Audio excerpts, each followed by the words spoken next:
بسم اللہ الرحمن الرحیم۔ السلام علیکم ورحمۃ اللہ وبرکاتہ۔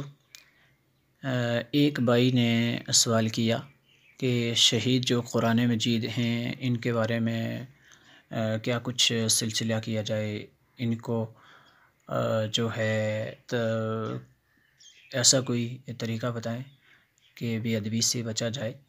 تو پیارے بھائی، اس کے لیے یہ ہے کہ قرآن مجید جو شہید ہیں ان کو پانی میں ڈال دیں، کسی دریا وغیرہ میں، وہاں پہ کسی بڑے تھیلے میں، بڑے بورے وغیرہ میں ڈال کے اسے سلائی کر دیا جائے، اور اوپر اس کے جو ہے پتھر رکھا جائے تاکہ بہے نہ۔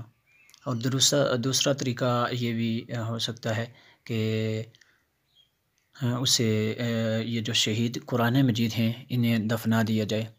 یہی جو ہے طریقہ، جو طریقے میں نے عرض کیے علماء کرام نے فرمائے ہیں۔ واللہ اعلم ورسولہ اعلم بالصواب۔